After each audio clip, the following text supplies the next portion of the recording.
Hi, I'm Susan O'Flynn, and I'm interviewing on behalf of the Student Radio Association and University of Manchester's Fuse FM. And today I'm very excited to be joined by Andy Hull. Hi. Of the Manchester Orchestra. Thank you for having Andy. me. How are you? I'm good, thank you. How are you? I'm great. So I guess before we start, do you want to tell me a bit about yourself, a bit about your role in the Manchester Orchestra? Sure. I'm like lead idiot in the band. I started the band when I was 17 years old, coming up on our 20th year anniversary pretty soon. But yeah, I started as a small high school band and slowly but surely started gathering fans around the world and named our band after this town. And ever since we first came over here, y'all and the fans here have like adopted us as a hometown show. So anytime we come over, we make sure we have to come over here too. And I guess before we properly start talking about your new EP, I really want to talk about the name, Manchester Orchestra. What part of the Manchester cultural scene do you most relate to with your music? I guess for me, being, a sad bastard 16-year-old listening to the Smiths and New Order and this sort of moodiness didn't quite reflect like the sunshiny suburbs of the southern United States where I'm from. Felt like my heart was much more like these artists in Manchester that were pouring it all out. And then when I finally came over here, it was like winter, sun's going down at like 3:30, and I was like, oh yeah, I get it. I see why all these people are writing these songs. You're like, this is my place. This is like, where I belong. This is where I relate to. I got the eyeliner out and I went full goth, never turned back. So would you say it's that kind of punk rock scene that you really relate to? Well, I think as I've gotten older, the thing that I really love and appreciate about it is, and what I love about this city compared to others, is it's such a real town. Like I feel like the people here when I'm walking around, I feel like I know who these people are. It doesn't feel forced. It feels real. It feels like working class, real people getting things done. And I feel like that's very much a sort of part of our band's ethos in general. So yeah. Yeah, and obviously you guys have been around for what, a decade and a half? Yeah, like our first record came out in 2005, so yeah, 18 years. So it's quite a long time. Have you seen your sound really develop over that time? How would you say you've seen it develop? I guess just naturally it's evolved. You're writing different songs at 18 than you are at like 36. But we've always been a band that's sort of like asked deeper questions, life questions in our music. So I feel grateful that even though the sound has evolved, I'm still really proud of the stuff that we released when we were starting. I don't have any of those like cringy, there's plenty of them, but they just haven't been released. But any of those things are like, I wish I wouldn't have, written that song, blah, blah, blah. But really, I think, just like doing anything in your life, when you do it 10,000 times, you're gonna, hopefully get better at it, and it'll continue to evolve and, we like the challenge of not repeating ourselves, so that's been another helpful tool. It's so nice that you don't have a kind of sense of embarrassment over your earlier stuff that when you did when you were 18. That's not nice, but it's very fortunate. Very fortunate, we go back a year before that. There's plenty under the hood that nobody needs to hear. And I want to turn more specifically to your new EP, Valley of Visions. When I was listening to it earlier this week, I found the music and the sound of the record and the EP to be really evocative and really beautiful. Obviously, that's enhanced by the lyricism. There's amazing writing on the record. But I also found with the sound of it and the production style, what elements did you say are you most proud of including in that production? Well, yeah, I mean, we have a different types of DNA of what kind of music that we make in the band. And this was really an exercise to eliminate a really big part of it, we're also a loud rock band that can be kind of rowdy and raw, and this was like a real challenge to just strip all of that away. So like taking away pretty much all guitar, all really loud drums, and then it was like a 2-year, just search for what sounds could fill that out, still be dynamic, but not using, certain like tricks or tools that we've used in the past. And so, yeah, it ended up being like the whole thing sort of sounds like it's floating to me. It's very ethereal. But yeah, it was just a really fun challenge to try and like attempt to do something that we hadn't done before. It's like as I was saying, it's a super evocative sound on the record. It's really impressive. And I was also noticing there was a really reconciliatory tone that permeates a lot of the record.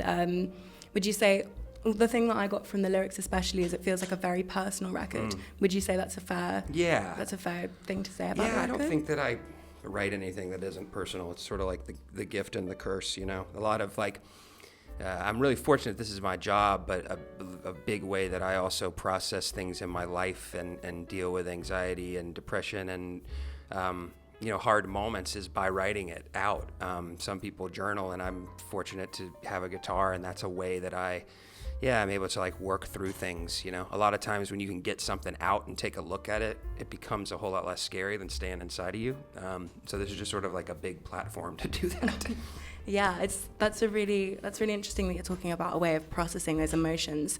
And you said that's kind of always been an undercurrent of the band and behind all the behind all the projects that you've done. Yeah, I think that's why I started writing songs in the first place. You know, it wasn't like I never had the like I want to be the guy that's headlining Madison Square Garden. It was more like I would like to be a great songwriter, but more importantly, I would like to get these thoughts out of my brain, you know, and onto a piece of paper and whatever crude recording equipment I had at the time. There was just something really exciting about that, and still to this day, it's a part of generally my daily process of kind of getting up and picking up a guitar and kind of letting whatever needs to come out.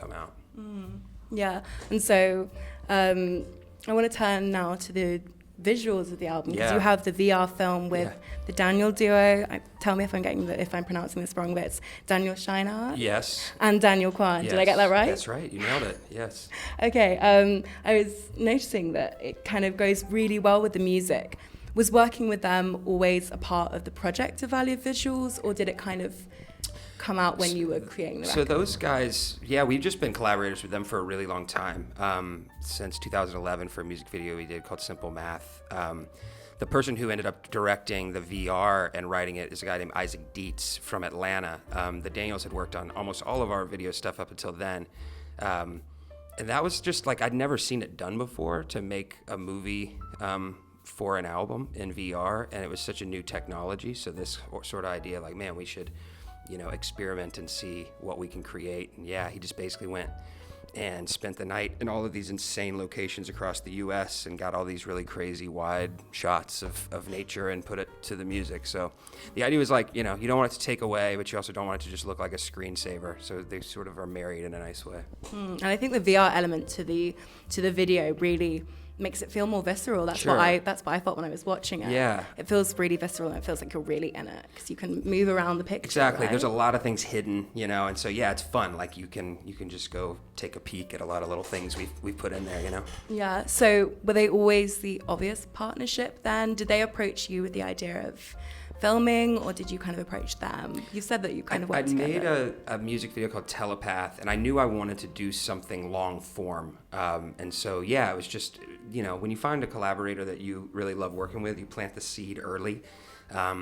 And he had been experimenting with a lot of like interesting micro zooming in on frozen objects, and he had shown me all these like tests that he was doing, and I played a couple of songs from Valley that we were working on while he was doing it, and it was like, whoa, this is sort of meant to be together, and then took it a bunch of steps further from there. Really fruitful partnership. I should say for viewers and listeners, it is on YouTube. I would definitely recommend checking it out because it's really great. Did you, when you saw the final product, were you really impressed with it? Yeah, absolutely. I mean, the whole thing, when I listen to the record, it feels like floating, and then when I watch it, it feels like I'm literally floating. So I was excited about it. Yeah, it's got the zooming in angles. It works so well. Yeah, and obviously an EP anticipates a full album. Sure. Can we expect the similar kinds of themes in the full album as well as the EP, or will you expand on them? I'm still working on it, but we have something planned, but we still have so much work to do. So next year will be a creative year, and we'll kind of figure out what comes next. Yeah. Also, this has just popped into my head, but we were just talking about film, and you were obviously citing the Daniels.